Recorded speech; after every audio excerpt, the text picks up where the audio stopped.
Get ready, sports fans. The Fanbase is here. It's the show where heartbreak meets hilarity. We're roasting your rivals, we're hyping the home team, and we're turning sports disaster into comedy gold with your hosts, Fat MacAfee, Marty McDonald, the other fat guy, Travis Wright, and the bald guy, Steve Moser. Ladies and gentlemen, let's get ready to rumble. But don't fumble. It's the Fanbase. Officially turned around, guys. We are back, baby. We are fucking back. We're back. Classic. We are back. We are back. We are getting Doug back. And we're the three best friends that anybody could have. We're the three best friends that anyone could have. We're the three best friends that anyone could have. Welcome back to another episode of the Fanbase. I'm here with the wonderful, majestic, handsome, Fat MacAfee. How are you doing today, buddy? Oh my God, Fat Pitt. Travis Wright. It's great to be back for episode dose here tonight. And we have to let our viewers know in the background that earlier in episode 1, we decided to call Moser Bald Clooney. We've since changed his new name, and he is now known as Bald Rudd. So we had to kind of stay within that continuity. Yeah, we need to bring him up then, too. Let's do a little quick intro with Bald Rudd. What is that? It's the holy trinity of sports snark, ladies and gentlemen. True. I had to ask him to put his hat on because he was blinding us with the but that's good. It's nice to see you guys. Thank you so much for coming back. Again, I'm Travis Wright. We got Marty McDonald here and Steve Moser, and we're going to talk about all the things sports ball. So good stuff. Do we want to jump in and talk to about if these walls could talk? Some bad news happened this week, right, Marty? Yeah, it was crazy sad. Right after we filmed episode 1, word came out that legendary sports broadcaster Bob Uecker, a.k.a. Harry Doyle, passed away at the long and well-lived ripe old age of 90. And so in this opening segment, If These Walls Could Talk, which is a standard pillar here on the podcast, sponsored by Chapel Sports Museum, we're going to dive into some Bob Uecker history. And so if you kind of think about it, Travis, like, the dude was a majestic unicorn for the game of baseball. Yeah, he played baseball for 14 years with some various different teams. He grew up in Milwaukee, and he played for 14 years. And then he started working with the Milwaukee Brewers as like a scout and then worked his way on up to broadcaster. There are some hilarious clips out there. If you go check out Bob Uecker and Johnny Carson, he went on Johnny Carson, was just cracking joke after joke. You can easily find that on YouTube.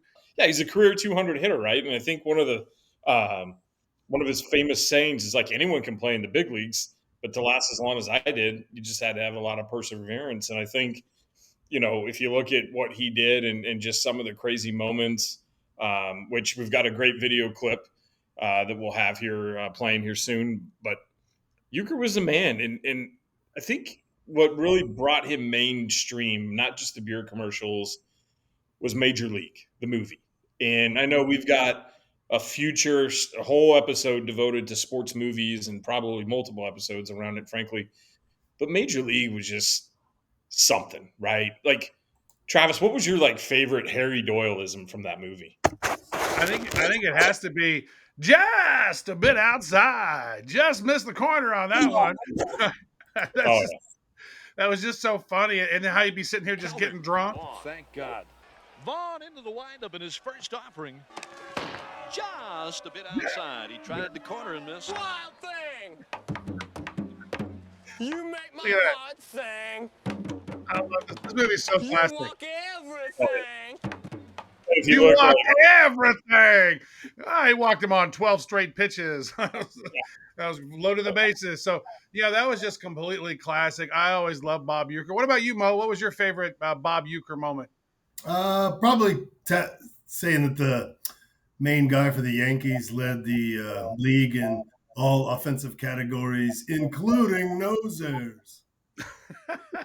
When he sneezes, he looks like a party favor. Yeah. He said that. He goes, what was funny is that most of those lines from Bob Uecker as Harry Doyle was all ad-libbed.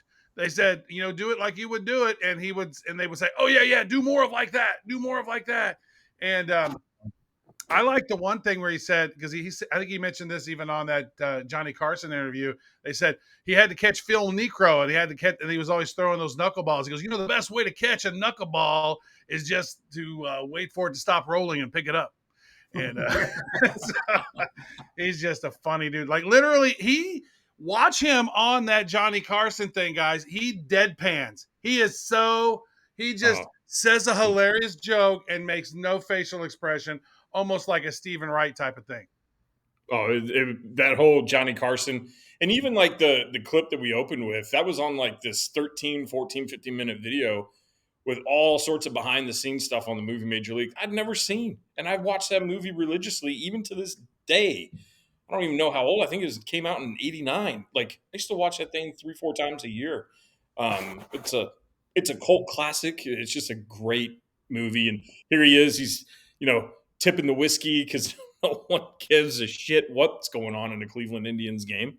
But yeah, and even seeing like Rick Manning, you saw Aaron Boone, the Yankees manager. I totally forgot he was a third baseman for the Cleveland Indians, and not a good one. So right. Not like when he was with the Yankees cranking all those home runs. Yeah, I got a couple of really great Uecker stories that we want to share and just kind of push these things forward, just so we don't forget about Bob Uecker. One was the famous tuba story. Have you guys ever heard of the tuba story? No. He did. He told it on the Johnny Carson thing, but I think there's multiple parts to the story. But go ahead and tell the first part. Yeah, there's a couple of parts. So Uecker's playing for the Cards. He's at bat, hits a foul ball. Foul ball lands somehow in a tuba, and the tuba falls out of the fans' hands in the stands. And he joked, "I got to read this so I don't screw it up." The ball landed in it, and they gave me a ground rule double. And who knows if that was really true, but that was just the magic and the myth behind Uecker. The second one that's always a classic. Well, before you go into the second one, what he did after that was he went and got his own tuba, and then he started shagging fly balls in the outfield with the tuba. That's right. I forgot about it. So genius. Man, these stories. And this is why we do If These Walls Could Talk, right? Because we got to keep these connections to these. The other fun one, Travis, was the rain delay prank. There was a rookie on the Cardinals. Uecker, worked his magic and convinced this rookie to go out there, full uniform, pouring down rain. The game never even played. It was washed out, but he made him run onto the field and start stretching.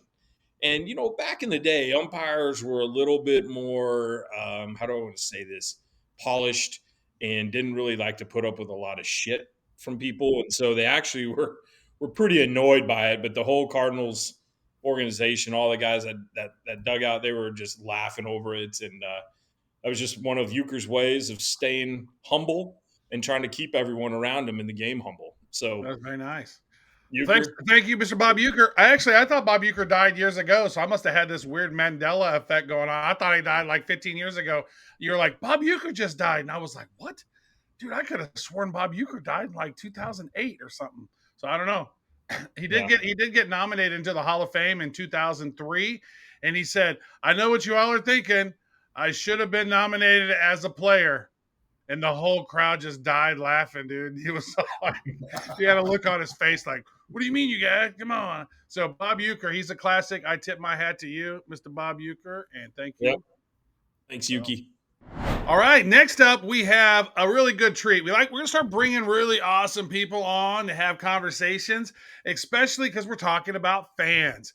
And this is a problem when you go travel to different places. You don't know which place is a friendly bar to go to. So we'll introduce our next guest is Doug Morris. This is BigRedChief of Arrowhead Kingdom. And arrowheadkingdom.org is a really cool website. Doug, how are you doing today, buddy? How you guys today? We're doing excellent. Doing excellent. So tell us a little bit, what was the genesis of the idea behind the Arrowhead Kingdom? Well, I had been a season ticket holder forever. And about 2009, I got contacted about a job down here in Tampa. and it was a lot of money and a lot more further my career kind of thing. So Mm-hmm. I took the job. So now I'm down here. I'm a big Chiefs fan. I've been a fan since like I saw Lenny the Cool throw to Otis Taylor, So I went through the '80s, and so I'm a big fan. So you didn't jump on the Pat Mahomes bandwagon? Is that what I'm hearing? I don't think so, but Okay. it's okay. Dude, we remember him from the Chiefs Planet days. Like he's like an OG. So Yeah, you I'm an saw your first game in the '60s? Is that what you're saying?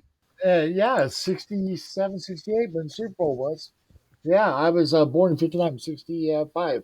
So it'll be 66 in 2 days. Wow, happy birthday, brother. Yeah, Anyway. happy early birthday. So I wanted to watch the game with the Chiefs fans. I was used to watch. I had season tickets. I was used to watching it and talking with everybody, but I only knew two people down here. So I knew two You people. yourself and your wife, right? That's like the only two people Yeah, you knew. well, okay, if you got my wife, that's three. All right. Yeah, okay. So anyway, and so I said, well, how am I going to get more Chiefs fans? And we started. We got on a social media website. We got about 6 to 8 to 10 people, and we were on like maybe 30 yards away was the TV. 30 yards in these big, huge places, and we wouldn't have sound. So we're watching them go 2-14 on a TV 15, 20 yards away and no sound. Man, that's a bummer. So obviously we didn't grow very fast then.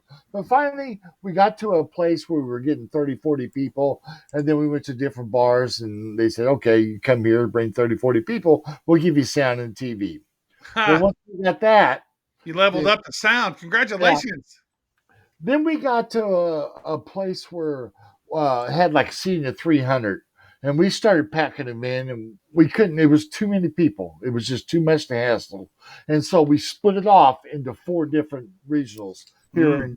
So we had 4 in the Tampa Bay Gray area. Oh, wow. And so we split that off because we already knew all the people. Those were very successful, and now the word had got out, and so people kept contacting me, and eventually we were at like 19 chapters in Florida. Then we put our first one in San Antonio. Then we put another one in Austin. And then we went to Atlanta and then South Carolina, North Carolina, and up that way. And then people nationally started hearing about us and they wanted one. I tried to find any information. How do you find these people? Back before, this was like 11, 12. The internet's not really well versed now as it is now to find stuff. I Google stuff, I can't find anything. There's nothing I can do. So when these people started contacting me, we were all about no money involved at all. Nobody's going to be charging to get in to watch a game with us. And we just become Chiefs fans. All I want to do is watch a game with Chiefs fans. And awesome. so a lot of these other people, and oh my God, I have people come up to me now. I go to these big tailgates we have. And the first one was in 2019. We turned Jacksonville red. First starting year after we lost the Super Bowl. That year, that was the first game. And that was just, we sold all, that was all us. I didn't know we had that reach at the time. And, I'm sure it had nothing to do with Patrick Mahomes or that Travis Kelce guys. This is all Doug Morris. Well, it was, our group. I was talking our group. No, that's beautiful, man. I love it. And then people would come up and tell me, I've been to, say, West Palm Beach. And I've been here for like 6 years. I'm so lonely. I'm from the East Viewing area. I can't find friends. And then I went to the chapter and I've got friends now. And I got real life friends and we do stuff. And they're actually crying and stuff. I'm like, I just wanted to watch the game with some football fans. I didn't really. I got real friends now. I love it. Here I am, a hermit, like wanting to watch the game by myself because I don't want to be around people. No, I got Moser will attest to this. My buddy Drew's like, "Hey man, you gonna come over and watch the game on Sunday?" I was like, "Man, I like watching in front of my TV by myself because I get nervous and I'm around a bunch of other people I don't know. Like, you guys are throwing balls to the wind. You're all like, let's go. We're gonna hang out with 300 people. I love it, Doug. That's the thing about the fan base, baby. And you don't have to be a Chiefs fan to get together with people. You can take the model, reach out to Doug and say, we want to do this for the Steelers. We want to do this for the Colts. We want to do this for the the Duke Blue Devils. Like, you're a fan. Be part of a fan. Grow your fan base personally and start connecting with people, because there is no group more passionate than fans of sports teams. It seems. You know what I'm saying, You're Mr. Marty? 100% right, Travis. And this reminds me of Harold's Corral out in Cave Creek, Arizona. It is probably one of the biggest gatherings of Steelers fans out there. Now, I'm sure they all are going through their emos right now with the current state of Pittsburgh. But this is what's cool is, like, Doug, you've done a hell of a job building something. You've got all these, like, franchise locations of Chiefs fans all over the world now. And really any group out there can do this. And that's kind of the magic, Travis, as you said, that with the fan base and what we're trying to do and what we're trying to promote is, hey, we don't always have to be this like corporate digital fan. There's great stories out there. There's great people that want community. They want social. I remember reading about this on Chiefs Planet a long time ago. There was a wedding that came out of one of your groups. Oh, yeah. We had several weddings. Oh, yeah. Yeah, it's crazy. That's crazy. And that's got to make you feel good. So before we wrap up this segment, Doug, like the question that I have for you is, weddings, friends, community, like, how does that make you feel to know that you've created something this powerful? I was just totally flabbergasted when I went to that first big tailgate in Jacksonville. I was not suspecting that. I was just a bunch of guys watching, but it turned out to be a lot more than that. Probably 62% of the leaders in our chapters are female, and over half are female. Wow. So I didn't want to have a bunch of bros having kegger parties, and no, I didn't want a drunken fest to watch the Chiefs game, which I enjoy, but this wasn't that, So, Gotcha. It was a time and place for this, shall we say. That's so good. And like tailgates. Let me ask you this, Doug. Now, did you take inspiration from that bar in Philadelphia? I know Charlie's Saloon or something in Philadelphia had like a Kansas City sports bar, I remember. And it's like, is that kind of what made you think, wow, I wish they had something like this in Tampa or where you're at in Florida? Yeah. No, I mean, we just had to create it. I did some banners. I created banners, Arrowhead South and Arrowhead Kingdom. Oh, nice. Those up. We got cutouts of players and Kelsey and them, and we take pictures. It's really a lot of fun. People really enjoy it. And then, like you said, I think that's the biggest surprise, that there's a lot of work to get this started because, nobody trusts you at first. They know if you're trying to make money off of them or whatever. It takes a while to get past that.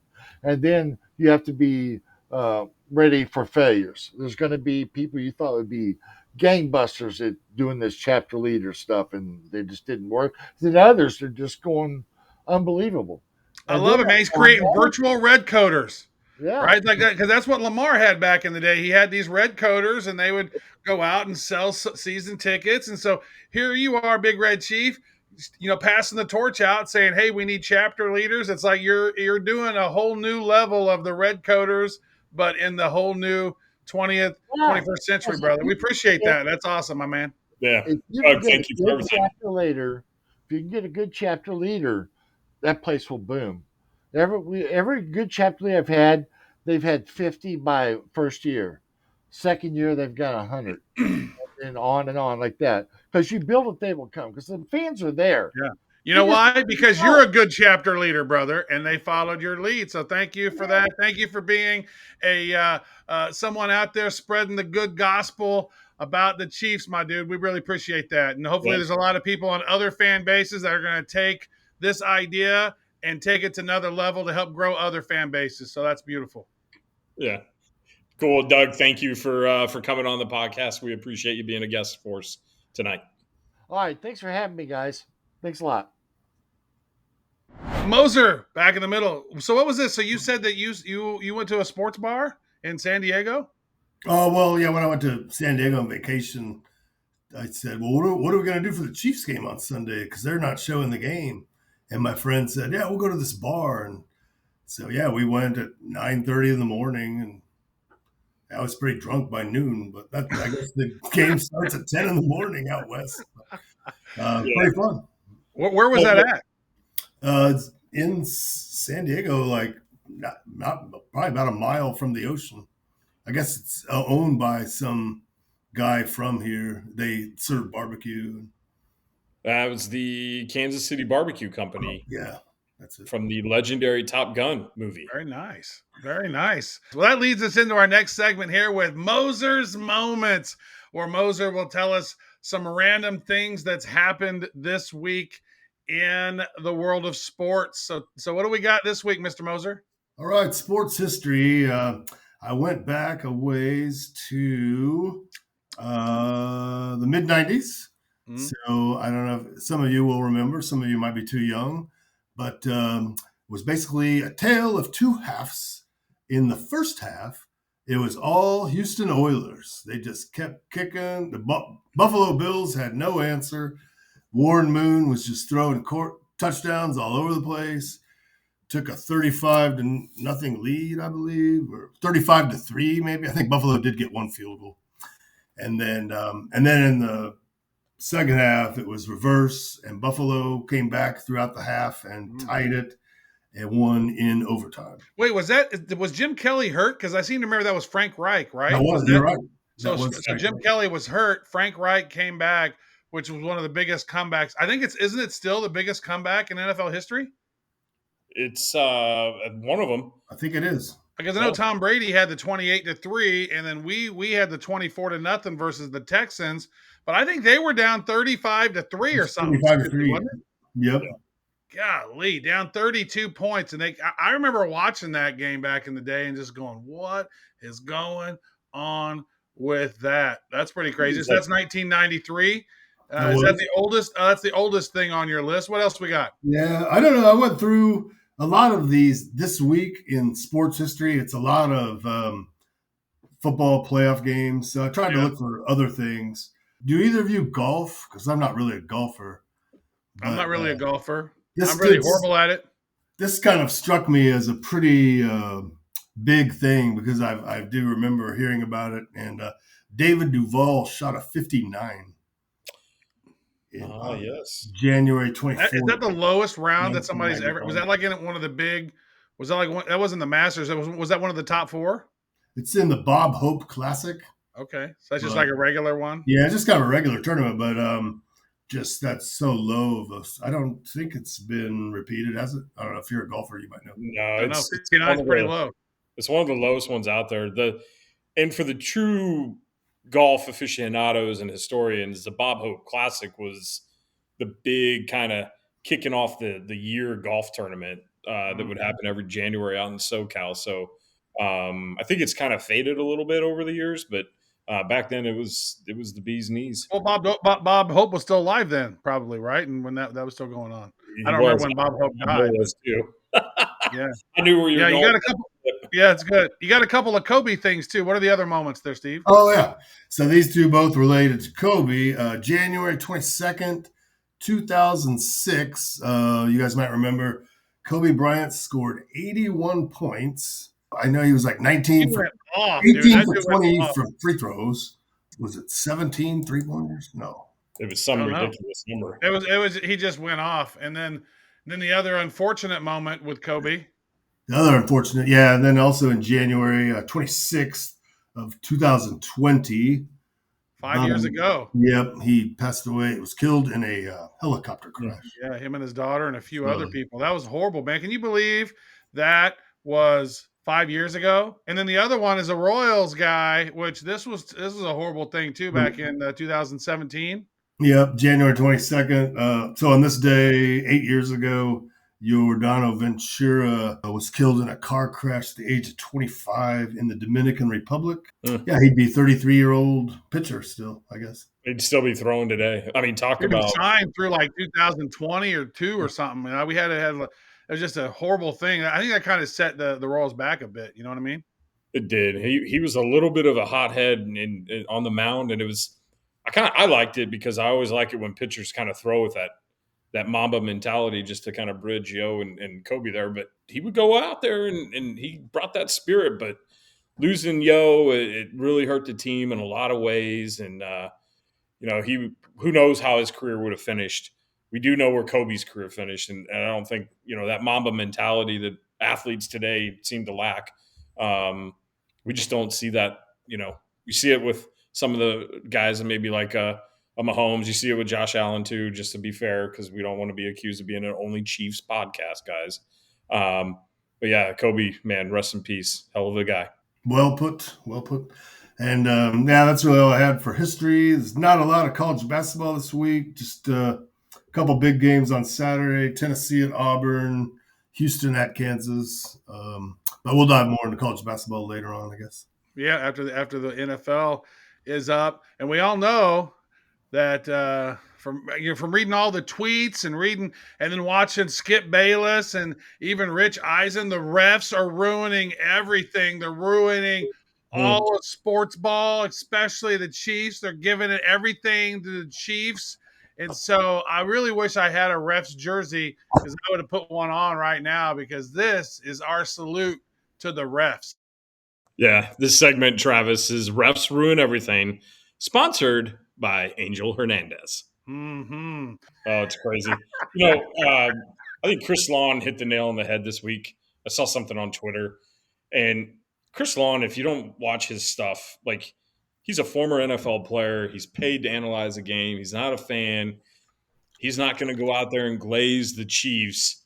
But he made a really astute point. He said, this isn't the referees just giving the Chiefs calls. In fact, he dropped some stat knowledge that the Chiefs are actually heavily penalized. But he said the Chiefs have a different mindset than the other 31 teams, and they force their teams that they play to make mistakes. And we saw that this weekend against Houston. It wasn't the Chiefs' fault or the refs' fault. How about the kicker that missed 7 points? How about they allowed 8 sacks? How about they allowed the Travis Kelce to run around the backyard free? Missing the extra point, missing field goals, right? It's like, can't be doing that. You can't do that. But I think, Travis, the game is getting too fast, and refs might not be where they need to be always. So this is going to be one of our fun, unique segments that refs ruin everything. So I'll let you kick it off with the first Angel Hernandez story. Yeah. So Angel Hernandez is a Major League Baseball umpire, historically known for just disastrous calls. I think he's out of the league now. But there was one play in the 2018 American League Divisional Series where Angel Hernandez had 3 calls overturned by replay in the single game. That's more missed calls than the Yankees had hits that night. And so I often wonder, in some cases, are these guys getting paid? You know what I mean? Like, sometimes, remember that one NBA ref that was getting paid by the NBA, or where he was making bets and stuff and like calling that dude. So I've always wondered, I remember Joe, in zoner Joe of Chiefs Planet. He was always talking. He's like, oh man, these are all scams. They're scamming us. There's a big ref scam going on. I remember he would always get upset about that. So it's kind of crazy when you think about that. A lot of times you kind of get a little stink eye. It is. And I think with Angel Hernandez specifically, he's notorious for his phantom strike zone. Like, if you watch a baseball game cast today, you see ... right? Strikes. And a lot of the umpires, have a pretty damn good success rate on calling balls and strikes. Now, as fans, do we get everything we want? No.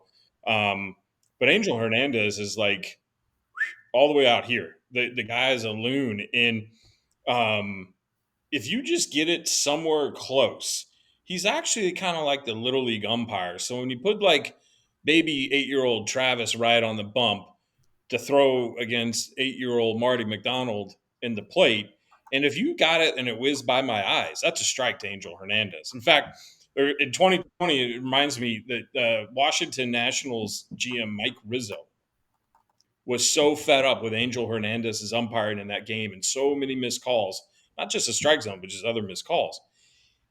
Rizzo started heckling Hernandez from the stands, like came out of Sweet Life, dropped down into the stands. Hernandez yelled him, ejected him right from the game and from the stadium for doing it. And I know Rizzo got in trouble with Major League Baseball, but the guy was just one of the worst fucking umpires out there. And I was a catcher for years and playing up through college.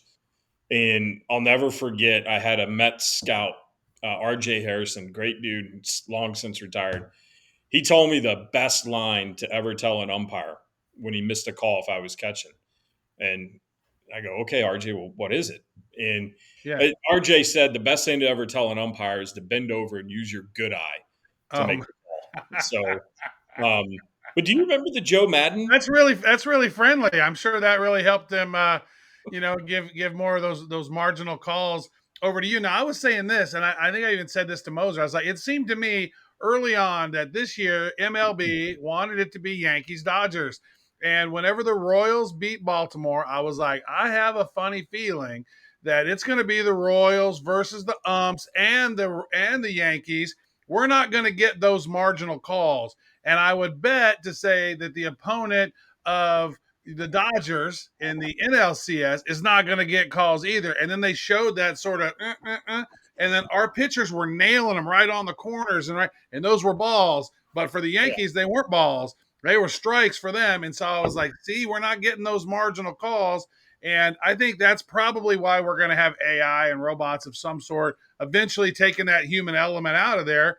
And it's probably going to happen in the NFL. And I know there's some other stuff that we had here. Joe Madden, there was a meltdown there. That was crazy. But I would say this. I would imagine that, and somebody said this on a sports talk that I heard, if it's a 15-yard play that it's a penalty, there should be somebody up in a booth that should say, you know what, take that away. That because sometimes the ref who makes the call or the umpire makes the call, they don't have a good line of sight. They should be willing to take up and pick up that flag, and oftentimes they do because we want it all to be legit.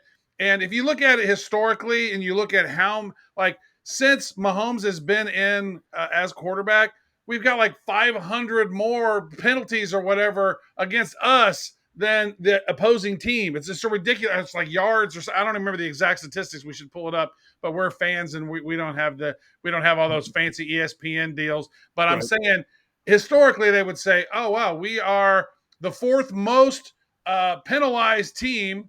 But the problem is that what you said, Marty, it's that mindset. It's like we might get penalized, but Mahomes is going to pull out some magic out of his hat and make some big play happen, whereas other teams would then fold and bend over and show them their bad eye.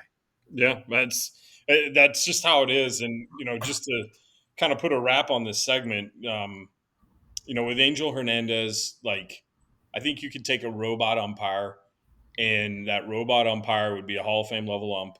In fact, Travis, they're actually doing robotic umpires now in one of the minor, I think it's high A, and one of the double A leagues is testing it as well. So it's not far. And, look at it. Is it a real physical robot that's standing behind the catcher? I don't think it's a physical robot behind it. I don't know all the details. But they have a camera that's sort of lining up. That's what's going to be weird when there's just the catcher sitting back there and there's not that umpire guy, because that just feels baseball-y. We're missing that umpire. The umpire should still be there, but if it's not a ball or a strike, it basically maybe that AI should tell the umpire strike. At least have that guy be there. You know what I mean? It's going to be weird. Get a chubby guy and have him stand back there and say, make the umpire noises. Is that a dog in your office tonight? We need a chubby guy making noises, according to Moser. That's true. So thanks for that. That was kind of fun. People have been bitching about the refs, and it is what it is. I remember when my team was losing all the time, I would always complain about the refs with the Patriots, and I would complain about that. And whenever your team's winning, you don't seem to complain as much. But there's 31 teams out there who are not. I heard a statistic that, what was it? The 6 prior drafts to Mahomes and the 6 post drafts to Mahomes, there's been none of those people have won a Super Bowl.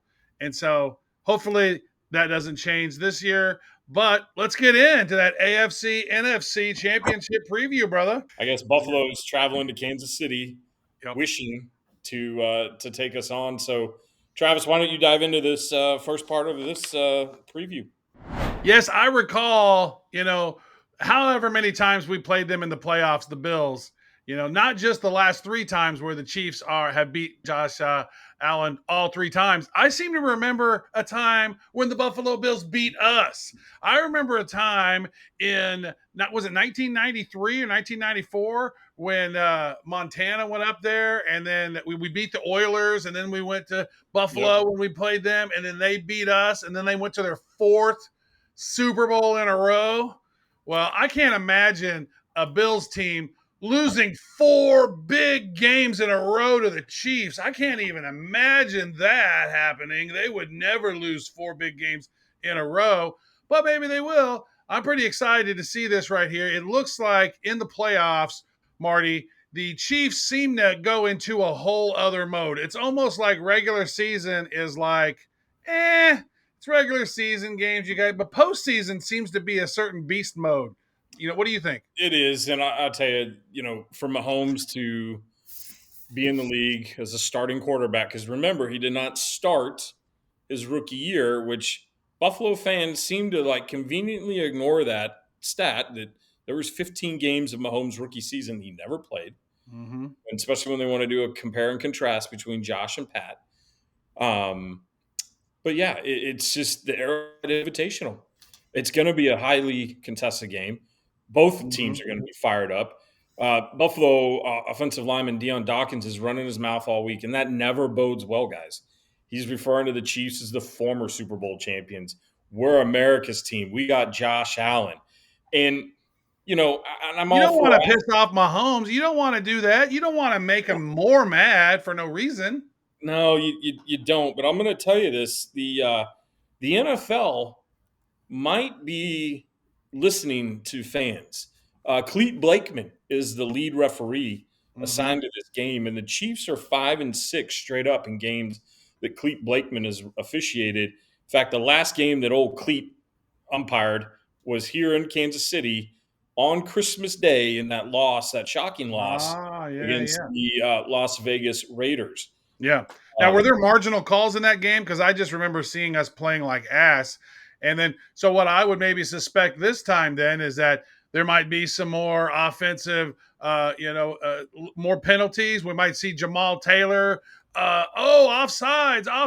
We might. I've been seeing this. This Cletus dude is going to be the referee. So maybe the NFL, maybe Roger Goodell is like, yeah, we probably don't want them to go three-peat. But dude, if they go three-peat, it'd be so epic. I mean, as a Chiefs fan, it seems like it'd be extra epic. But I mean, that's just my opinion. And I tell you, people have to appreciate greatness. I mean, you're witnessing it, and I think the knock on the Chiefs, and I saw something from one of those bonehead national media guys, was complaining that Caitlin Clark is now suddenly a Chiefs fan.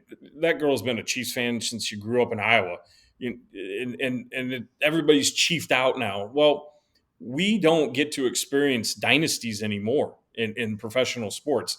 I mean, aside from what the Dodgers are trying to do. But dynasties just they don't really exist, and they're fleeting. And the ability to do it back to back to back, a three-peat, the trilogy, right?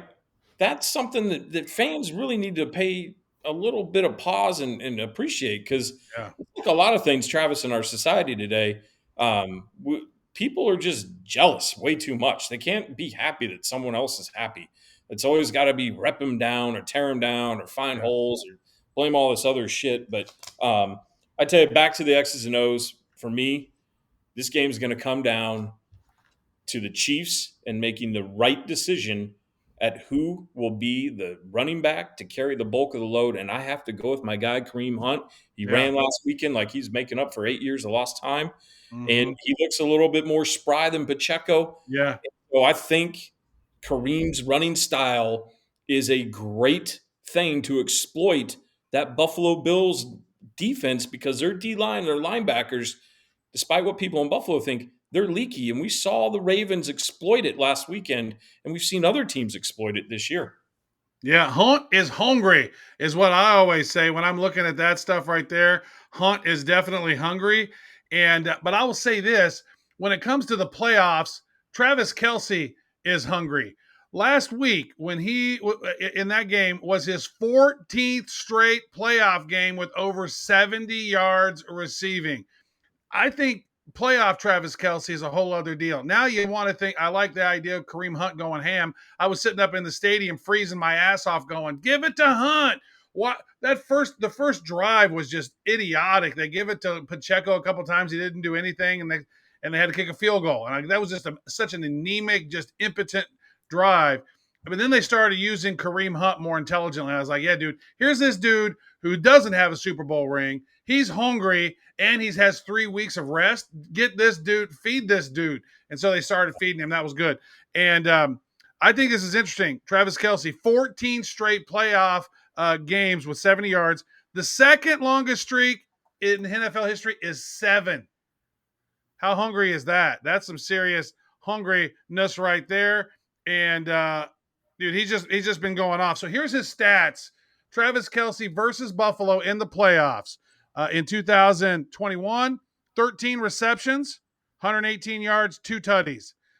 In 2022, 8 receptions, 96 yards, a tutty. In 2024, 5 receptions, 2 tutties.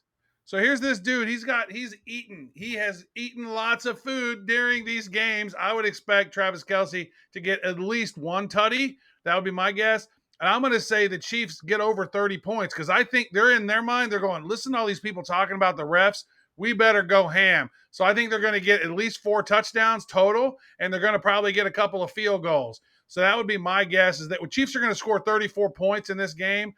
And that's going to be more than what the Bills score. I think the Bills will probably score 24. I think it's going to be a 10-point game that the Chiefs win. But you never know what happens with Cletus and the refs. So we'll see.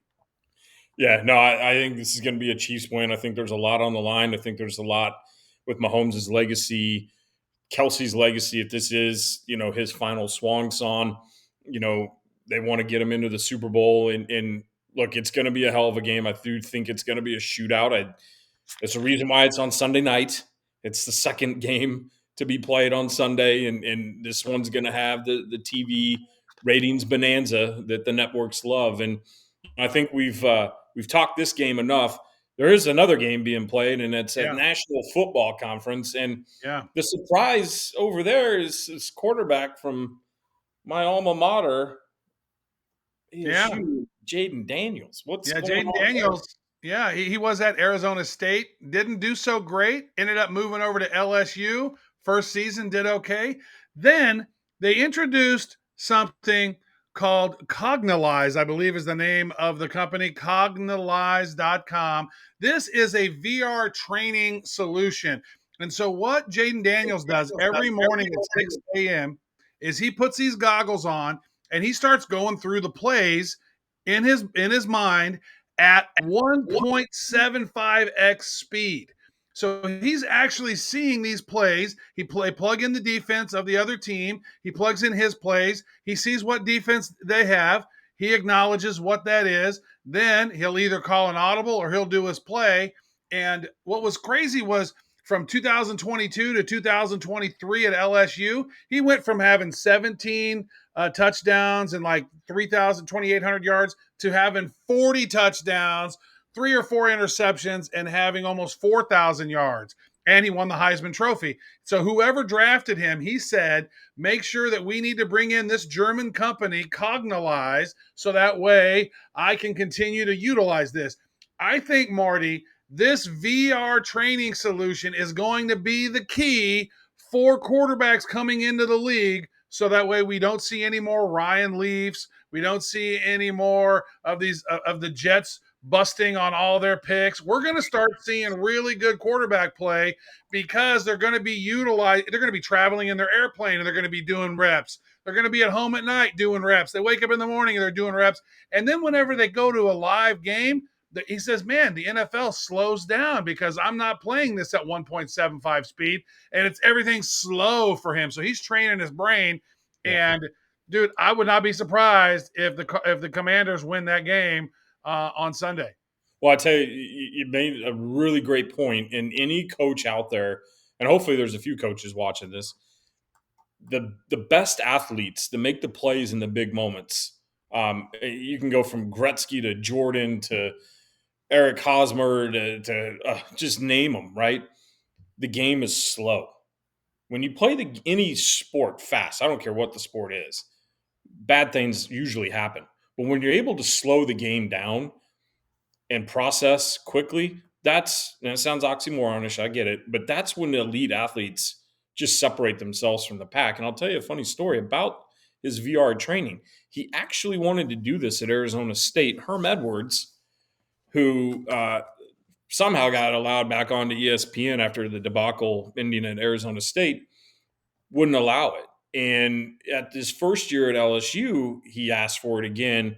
LSU didn't go forward with it, but then he got that training and he just took off. I mean, Jaden Daniels has always been a great talent, but Arizona State was the one who initially kind of put the kibosh on it, which is a very unpublicized piece of inside information for you guys.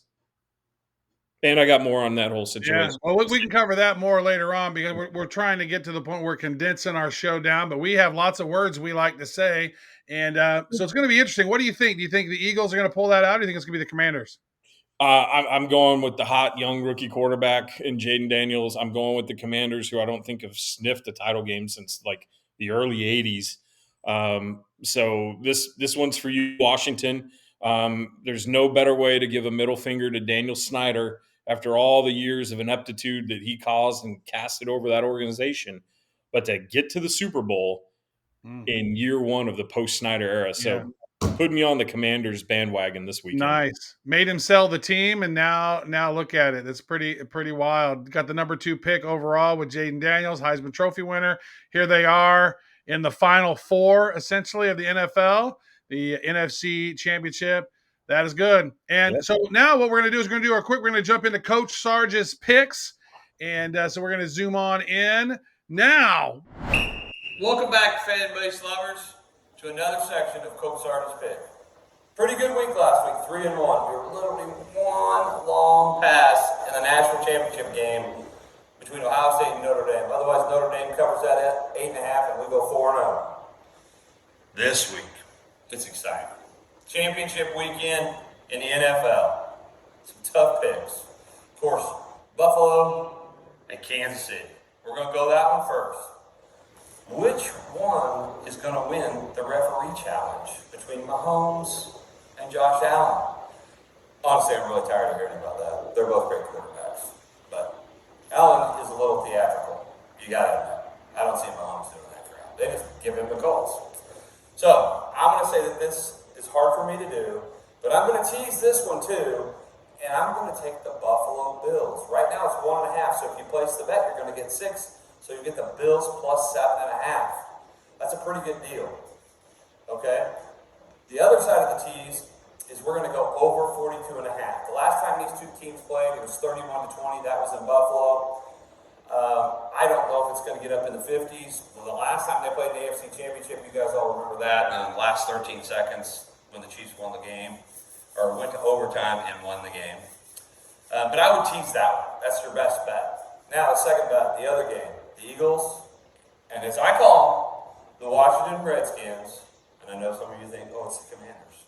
But no, the Redskins and the Eagles.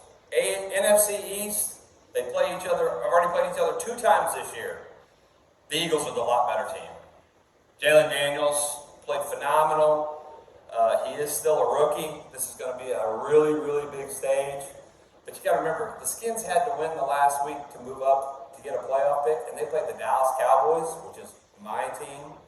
And they almost lost to Trey Lance and the Cowboys. If it wasn't for another coaching blunder by Mike McCarthy, they would have. So I'm going to tell you the solid pick in that game is to take the Eagles, give up the 6 points. If it gets over 7, you might go the Skins or stay away from it. But Eagles minus 6, I believe they win by 10 points. College basketball this week. We didn't give any picks, so we're going to do that once football is over with. But I went 12-2. That's right, 12-2. And I had some well picks where we bet a lot of money, and some of my people made a lot of money. But we're real excited. Now, next week, we don't have a football game other than a Pro Bowl game. And I'm not going to tell you to pick a net because that's kind of a little flag, silly stuff. But hopefully, when we air this, we'll be able to give you a few basketball picks. And we're going to talk about betting, how teasers works, how parlays work, how you can bet maybe some side bets for certain players to get over 100 yards or under 100 yards. We're just going to teach you a little bit about gambling. But for this week, that's all I got for you is those 2 big bets. Load up, and let's come back next week and be 2-0 and be 5-1 overall. So for the fan base, keep watching. We'll see you guys next week. There you have it. Coach Sarge with those picks. He was going to come on live with us, but instead he was getting drunk off of this week's drink of the week. Marty, the tropical heat wave. You going to tell us more about this? Travis, I left my house at 3:45, 4 o'clock in the morning on Tuesday to get on an airplane for a quick turn and burn down to Dallas. It was -7 degrees. Our plane was an hour late leaving because the fuel valve froze over. Southwest, you got to keep your shit warm overnight some way, somehow. But as I sat on that plane in that delay, and I was thinking about, what can we do for the cocktail of the week? Not that I was thinking about cocktails at 5:30, 6 o'clock in the morning. You lush. But yeah, the tropical heat wave. So we'll step into my bar. I'm going to show you how we make it and enjoy it because it's cold outside, guys. Let's zoom in. I'm excited. Ice. All right, hey guys, we talked about our cocktail of the week. It's the tropical heat wave. It's colder than you know what here in Kansas City, and I kind of wanted something a little spicy, tropical drink to get me in beach mindset. So what we're doing tonight is making the heat wave. We're going to start off with about 3 ounces of pineapple juice. I like our good friends at Dole there. We're going to take about 1.5 ounces of tequila, which is right here, our good friends from Don Julio, and about 1/2 ounce of triple sec. We're going to pour in. Now, I do not measure exact. It drives a lot of people I know crazy, including my wife. So I like to measure from the heart. And we're going to hit this with a little bit of lime juice. And if you're bold and brave, you can add a dash of Tapatio hot sauce just to give it a little bit of a tickle. And then we're just going to shake that in, mix it up. Cheers. Here's the tropical heat wave. Enjoy this awesome beverage. I know Travis and the boys in the shop and post-production would love to celebrate with that. The tropical heat wave brought to you by the Fanbase. Cheers.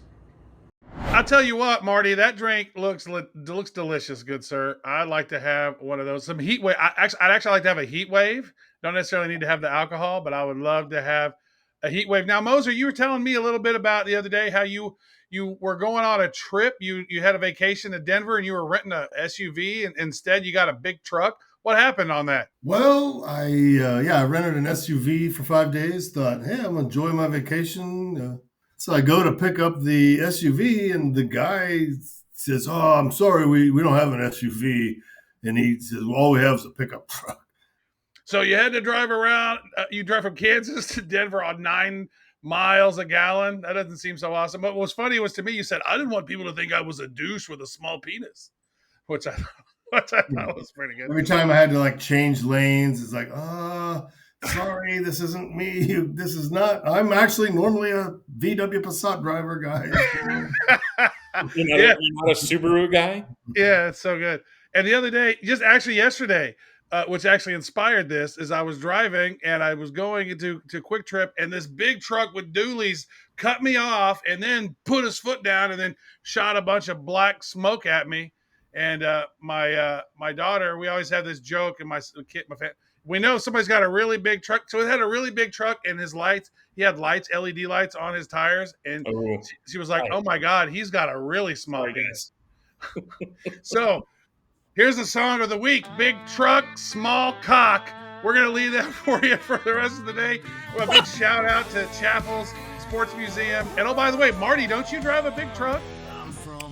I plead the fifth on advice from my counsel and legal representatives tonight.